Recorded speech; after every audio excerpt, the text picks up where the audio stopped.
नमस्कार, अवसरनामा में आपका स्वागत है। इस वक्त हमारे साथ युवा आईएएस अधिकारी विवेक कुमार। विवेक जी 2017 बैच के आईएएस अधिकारी हैं, युवा हैं और इस वक्त बालाघाट जिले में बतौर जिला पंचायत सीईओ काम कर रहे हैं।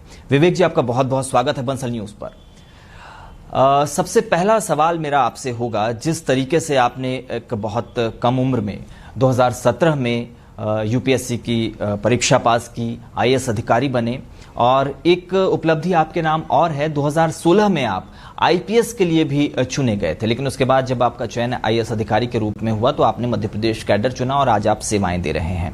किस तरीके से आपने अपनी इस यात्रा की शुरुआत की? मैं आपके स्कूली दिनों की ओर जाना चाहूँगा, आपके कॉलेज के दिनों की ओर जाना चाहूँगा और उन दिनों की ओर जाना चाहूँगा जब आपने ये लक्ष्य अपने जीवन के लिए तय किया था।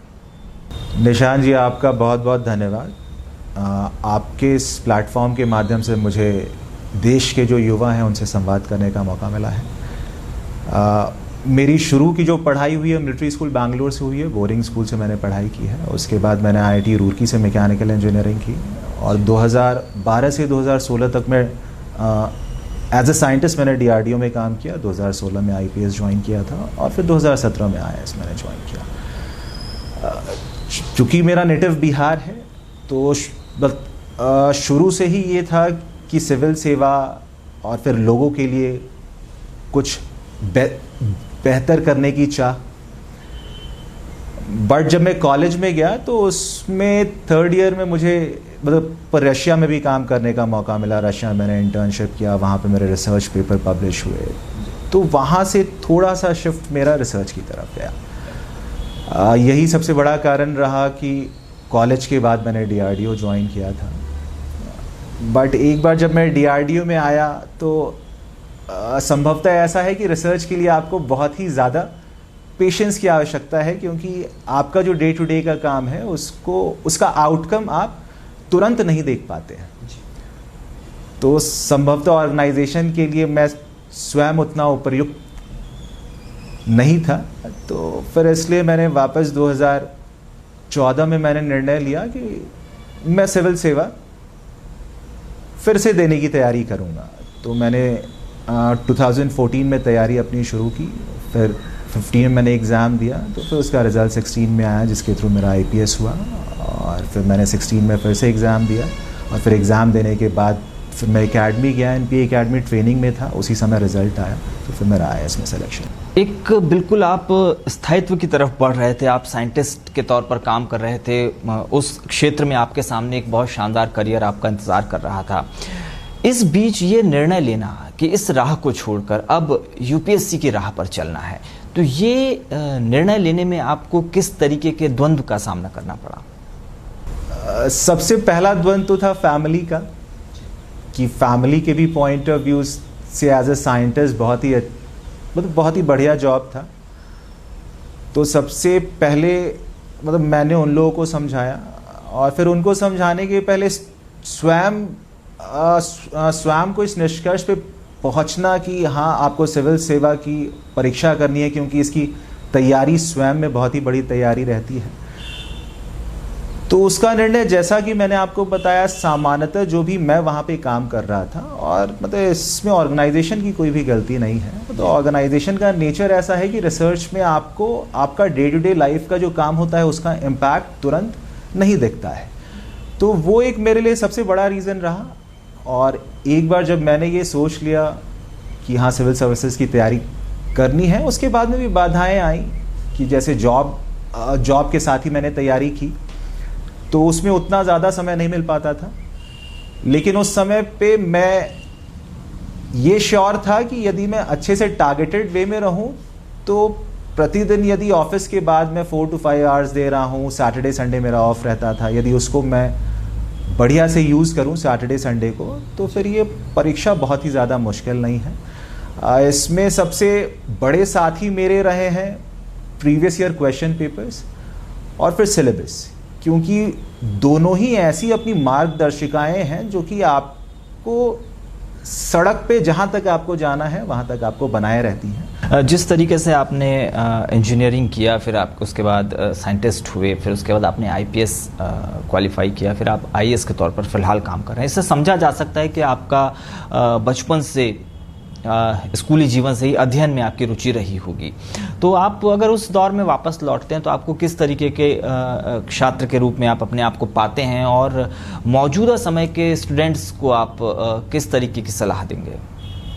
देखिए, सामान्य तौर पे यही समझा जाता है कि यदि कोई भी व्यक्ति अभ्यर्थी यदि आईएएस बनता है तो फिर मूलतः उसका फोकस मूलतः बचपन से स्टडी ही रहा होगा। लेकिन मेरे साथ में पूर्णतः ऐसा नहीं था।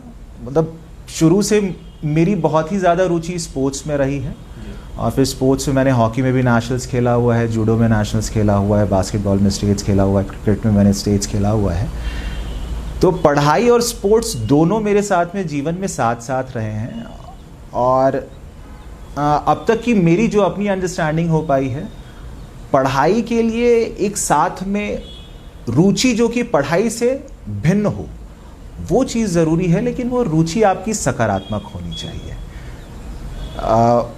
वो आपका सिंगिंग भी हो सकता है, डांसिंग भी हो सकता है, स्पोर्ट्स हो सकता है, नॉवल रीडिंग हो सकता है। तो फिर उसी प्रकार से मुझे लगता है कि शुरू से ही मेरे पढ़ाई में मेरे स्पोर्ट्स ने बहुत ही ज़्यादा सहयोग किया है। उसने थोड़े समय के लिए मुझे उस पर्टिकुलर सिचुएशन से एंटायरली हटा दिया जहाँ पे मैं सिर्फ पढ़ाई कर रहा था, और वो 1 घंटा 2 घंटा 3 घंटा ज़रूरी होता है माइंड को फिर से रिफ़्रेश करने का, और फिर वापस उसी मोड में आने का। बहुत अहम बात आपने बताई कि खेल आपके जीवन में बहुत मायने रखता है, और आप खिलाड़ी के तौर पर आप हमेशा ही अपने अंदर आपने उस खेल को जीवित रखा है। तो यही स्पोर्ट्समैनशिप की अगर आप बात करें तो जिसने आपको फैसले लेने में मदद की हमेशा। महज 2 साल की अवधि में 2014 के बाद आपने यूपीएससी की तैयारी कर ली और अपनी सफलता भी हासिल कर ली 2016 में बतौर आईपीएस अधिकारी। बहुत से युवाओं को हम देखते हैं जिनका मोटिव होता है यूपीएससी की परीक्षा को निकालना, और इसके लिए बहुत लंबा वक्त वो देते हैं, लेकिन उन्हें सही मार्गदर्शन नहीं मिल पाता, जिसके कारण वो बहुत लंबे समय को अपने ख़राब करते चले जाते हैं, या यूँ कहें कि बहुत लंबा वक्त उस परीक्षा के पीछे देते हैं। तो आप क्या मानते हैं, किस तरीके की तैयारी होनी चाहिए, किस तरीके से अपने लक्ष्य की तरफ आगे बढ़ना चाहिए, और किस तरीके का रूटीन होना चाहिए ताकि एक बेहतर सामंजस्य के साथ पूरी पढ़ाई की जा सके? मेरे हिसाब से सिविल सर्विस एग्जामिनेशन की तैयारी सिर्फ और सिर्फ आपके ज्ञान की जांच नहीं है, आपके पूरे के पूरे व्यक्तित्व की जांच है। जब मैं ये बोल रहा हूँ उसका अर्थ ये है कि सिलेबस इतना बड़ा है, तो सबसे पहले आपको ये चीज़ समझना है कि क्या पढ़ना है और क्या नहीं पढ़ना है, क्योंकि एक ही टॉपिक के बहुत सारे बुक्स हैं। आप यदि एक ही टॉपिक के सारे बुक्स पढ़ने के लिए जाएंगे तो आप सिलेबस का 50% भी कंप्लीट नहीं कर पाएंगे। तो एक तो आपके अंदर अपने आप को रोकने की क्षमता होनी चाहिए, उसके साथ में पढ़ाई का पूरे के पूरे सिविल सर्विसेज एग्जामिनेशन की सफलता में मैं 50 to 60% वेटेज दूंगा। बाकी जो अप्रॉक्सीमेटली 40% वेटेज है वो जो आपकी परीक्षा है। मतलब यदि मैं सबसे पहले पीटी पे आऊँगा तो पीटी मेरे हिसाब से पूर्णतः लैंग्वेज बेस्ड है। उसमें जितने भी मतलब सीरियस अपने कैंडिडेट्स रहते हैं अप्रॉक्सीमेटली 50% ऑफ द क्वेश्चन वो सही करते हैं, लेकिन सिलेक्शन होता है अगले 30% पे, जहाँ पे almost 70 to 80% of the serious candidate थोड़े से डाउट में होते हैं। तो प्रीलिम की जो परीक्षा है उसका यदि आप स्टेटमेंट देखिएगा, स्टेटमेंट उसका यूनिक रहता है। जैसे प्रीलिम्स का यदि आप कोचिंग्स का मॉक देंगे तो वो prelim civil services examination UPSC के लैंग्वेज को मैच नहीं कर पाता है। तो यदि हम उसके सिविल सर्विसेज एग्जामिनेशन के जो प्रीवियस ईयर क्वेश्चन पेपर हैं पीटी के, उसको यदि रिपीटेडली 5 times 10 times 15 times मतलब जैसा आपके पास में समय उपलब्ध हो उस पर यदि फोकस करेंगे तो एक आप समय के साथ में इस चीज़ को डिस्टिंग्विश करने लग जाएंगे कि जहाँ पे आपको आंसर नहीं भी आता है, एग्जैक्ट आप श्योर नहीं है, फिर भी आपका जो कन्वर्जन रेट रहेगा ज़्यादा रहेगा। फिर इसके बाद में हम आते हैं मेंस पे। मेंस पूरा का पूरा टॉपिक बेस्ड रहा है। तो यदि आपने कोई भी टॉपिक अच्छे से पढ़ ली है तो फिर आप उसका आंसर कर पाओगे। तो मेंस मीन्स मुझे लगता है कि it is a combination of various factors, जिसमें सबसे पहले आपको टॉपिक का ज्ञान रहे। टॉपिक का ज्ञान होने के बाद में सवाल आप अच्छे से पढ़ें और फिर समझें, उसके जितने पार्ट्स हैं उसके आइडियाज़ आप जनरेट करें और इसको इमीडिएटली पेन डाउन करें, क्योंकि आपके पास में इतना समय नहीं है कि आप सारे के सारे सवालों के बहुत ही लंबे लंबे आंसर लिख पाएँ। तो आपको अपने आप को रोकना भी ज़रूरी है। बिल्कुल, एक बड़ी बेहतरीन यात्रा आपकी रही है, जिसमें आप खुद से ही सीखते चले गए, आगे बढ़ते चले गए और आज इस मुकाम पर हैं। विवेक जी, एक बहुत अहम सवाल मैं आपसे पूछूंगा कि सभी के जीवन में कुछ हासिल करना हर किसी का उद्देश्य होता है, लेकिन आपके साथ एक चीज़ जो साथ चलती रही है, हासिल करने के अलावा छोड़ना भी आपके लिए एक हमेशा महत्वपूर्ण चीज़ रही है, क्योंकि आपके पास एक ऐसा वक्त आया जब आपको साइंटिस्ट की नौकरी छोड़नी थी, आपके पास एक ऐसा वक्त आया जब आपको आईपीएस की नौकरी छोड़नी थी। तो ये इस छोड़ने की प्रक्रिया के बीच प्राप्त करते चले जाना, इसे आप किस तरीके से करते गए? चूँकि मैं शुरू से ही बोर्डिंग स्कूल में रहा हूँ, तो कभी भी एक प्लेस के प्रति बहुत ही ज़्यादा आसक्ति नहीं रही है, या फिर किसी एक सर्विस को लेके या फिर वस्तु को लेके बहुत ही ज़्यादा आसक्ति नहीं रही है। तो ये एक सबसे बड़ा रीज़न रहा कि जीवन में जब जब जो मैंने निर्णय लिए, तो उसके पहले जहां मैं था उसको छोड़ने में मुझे दिक्कत नहीं, निर्णय लेने में दुविधा नहीं रही। राइट। विवेक जी, इस वक्त आप जिला पंचायत सीईओ के तौर पर काम कर रहे हैं। एक ऐसे ओहदे पर आप काम कर रहे हैं जहां पर शासन की योजनाओं को ग्रामीण स्तर पर पहुंचाना आपके दायित्वों में सर्वोपरि है। इसके अलावा ग्रामीण स्तर और ग्रामीण जीवन स्तर को बेहतर बनाना भी आपकी प्राथमिकताओं में शुमार है। तो आप इस कार्य को किस तरीके से करते हैं? निशान जी, मेरे हिसाब से जब भी हम लोग कहीं पे पोस्टेड रहते हैं, तो वो सबसे पहले हम लोगों के लिए एक अपॉर्चुनिटी रहता है कि वहाँ के लोगों को जानें, हम लोग फील्ड पे जाएं। और भले ही मैं बालाघाट में पोस्टेड हूँ, या फिर इसके पहले मैं धार में था, उसके पहले शाहजहाँपुर रहा, उसके पहले विदिशा था, तो ये हम लोगों के लिए भी सीखने का एक बहुत ही अच्छा अवसर रहता है। और सीखते आप तभी हैं जब आप फील्ड में लोगों के साथ में मैदानी स्तर पे कंधे से कंधा मिला के चलते हैं। फील्ड पे मैं या फिर मेरा निचला अमला जितना ज़्यादा रहेगा, लोगों तक हम उतना ज़्यादा पहुंच पाएंगे और उतना ज़्यादा लोगों की समस्या समझ पाएंगे। और एक बार यदि आपने समस्या समझ ली, तो उसका समाधान देर सवेर आप उसको दे ही देंगे। और लोगों को मोटिवेटेड रखना, अपने निचले अमले को मोटिवेटेड रखना, ये भी बहुत ही ज़्यादा महत्वपूर्ण है, क्योंकि अनटिल अनलेस आपका निचला अमला मोटिवेटेड नहीं है, आपके लिए यदि वो कोई भी काम करने को तैयार नहीं है, तब तक आप पूरे के पूरे सिस्टम से, क्योंकि आप जिस पर्टिकुलर कैपेसिटी में काम करते हो, वहाँ सिर्फ और सिर्फ आप इंडिविजुअल नहीं होते हो, आपके पास में 1,500 से 2,000 का अमला है, 2,500 का अमला है। तो वो 2,500 का अमला आपकी सोच से, शासन की सोच से सिंक्ड अप रहना चाहिए। तो वो चीज़ भी महत्वपूर्ण है। और फिर लोगों से जितना ज़्यादा मिलिएगा, ग्रामीण लोगों से, आपको बहुत बार ये फील होगा कि आप उनसे सीख के आए रेदर देन आप उनको कुछ दिए। बिल्कुल। गवर्नेंस के किन तरीकों में आप विश्वास रखते हैं जिससे कि बेहतर से बेहतर तरीके से शासन की जो योजनाएं हैं उनका फ़ायदा जो गांव में बैठा व्यक्ति है उस तक पहुंच सके? इसमें सबसे पहले तो मेरा भरोसा ये है कि लोगों को शासन की योजना की जानकारी हो, क्योंकि आप और मैं जहाँ पे अभी बैठे हुए हैं, हम लोगों को अपने फील्ड के बारे में जानकारी था, इसलिए मैं यहाँ पे बैठा हुआ हूँ और फिर आप अपने चेयर पे बैठे हुए हैं।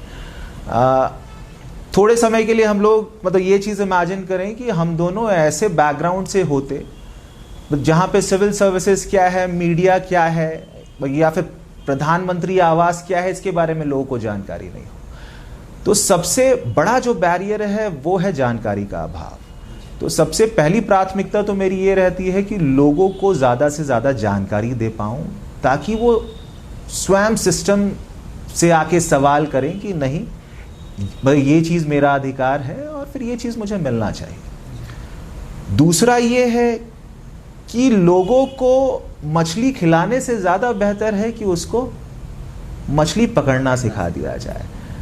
तो अपने ऑफिस में भी या फिर फील्ड पे भी मेरी पूर्णतः कोशिश यही रहती है कि लोगों को हम लोग एम्पावर करें, मतलब ज़्यादा से ज़्यादा स्किल करें। उसके तरीके अलग अलग हो सकते हैं, लेकिन उसकी मंशा ये होती है। तीसरा, शासन की जो योजनाएं हैं बहुत सारी हैं, और फिर उसको फील्ड पे हम लोग को इम्प्लीमेंट भी करना होता है। तो उसमें एक बहुत ही अहम रोल होता है मॉनिटरिंग का। यदि आपकी मॉनिटरिंग रेगुलर है, पॉइंटेड है, सामने वाले का भी यदि आप ज़्यादा समय नहीं ले रहे हैं, तो आप समय के साथ में पाएंगे कि आपकी टीम भी आपके साथ में अलाइन हो जाएगी। उनको भी पता रहेगा कि कौन कौन सी योजनाओं पे ज़्यादा फोकस करना है। फिर उसके साथ में अंत में, और जो सबसे महत्वपूर्ण है, वो है टीम बिल्डिंग। जो आपके नीचे अधिकारी कर्मचारी हैं, आपके ऊपर अधिकारी कर्मचारी हैं, आपके समकक्ष अधिकारी कर्मचारी हैं, प्यून से लेके स्वीपर से लेके बड़े बड़े अधिकारी, सभी को आपको समझने की आवश्यकता है, उनसे बातचीत करने की आवश्यकता है। तभी आपकी टीम अच्छे से बिल्डअप हो पाएगी, और आप अकेले कोई भी काम नहीं कर पाओगे। जो भी काम एग्जीक्यूट करेगी, इतना बड़ा जिला है, इतना बड़ा राज्य है, वो आपकी टीम ही कर सकती है। तो उनकी जो समस्याएं हैं उसको भी समझना ज़रूरी है। एक बहुत खूबसूरत बात विवेक जी जो लगी वो ये है कि आपने हर बार ये एडमिट किया कि आप हमेशा कुछ सीखते हैं, और जाहिर सी बात है यही आपको एक बेहतरीन ब्यूरोक्रेट के रूप में स्थापित भी करेगी, आपकी यही भावना। मैं जानना चाहूँगा, लगभग पिछले 5 वर्षों की आपकी सेवा में कोई ऐसा वाकया आप शेयर करना चाहेंगे हमारे दर्शकों के साथ, जब आपको लगा हो कि आप वाकई एक बेहतर अधिकारी के रूप में काम कर सके, किसी की समस्या के निराकरण की दिशा में हो, या फिर उसे संबल देने की दिशा में, या और किसी तरीके से भी? जब मैं कुक्षी धार में एज ए SDM पोस्टेड था, तो फिर उस समय कोविड का दूसरा वेव चल रहा था, और सबसे ज़्यादा लोगों की मृत्यु जो सभी को समझ में आ रही थी, ऑक्सीजन सप्लाई के नहीं होने के कारण हो रहा था। कुक्षी चूंकि एक अपना ब्लॉक का मुख्यालय था, तो फिर वहाँ पे ऑक्सीजन प्लांट और ऑक्सीजन सप्लाइड बेड का हो पाना शायद से लोग अपने इमेजिनेशन में उसको सोच नहीं पा रहे थे। तो धार में हमारे कलेक्टर साहब ने एक ऑक्सीजन प्लांट और फिर ऑक्सीजन बेडेड सिस्टम का उन्होंने प्लान किया, और फिर उन्होंने बैंगलोर से एक फर्म को बुलाया। तो जब मुझे इसकी जानकारी हुई तो फिर मैंने सर को कॉल किया, मैंने सर से रिक्वेस्ट किया कि एक बार उनको कुक्षी भी भेज दें।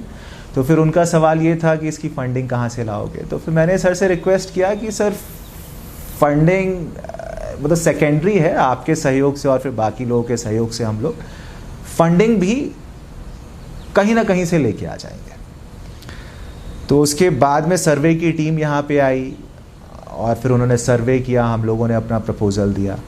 अच्छा, सर्वे की टीम को जिस दिन हम लोगों ने बुलाया, उस दिन हम लोगों ने ये सुनिश्चित किया कि जो वहाँ का कुक्षी का व्यापारी संघ था, उनकी एक मैंने बैठक रखी, और वो जो ऑक्सीजन प्लांट सप्लायर फर्म के जो लोग थे उनको भी वहाँ पे बुलाया, और फिर उनके माध्यम से मैंने ये आइडिया पिच किया कि हमारे कुक्षी के CHC में भी ऑक्सीजन बेडेड सप्लाई और ऑक्सीजन प्लांट आ सकता है।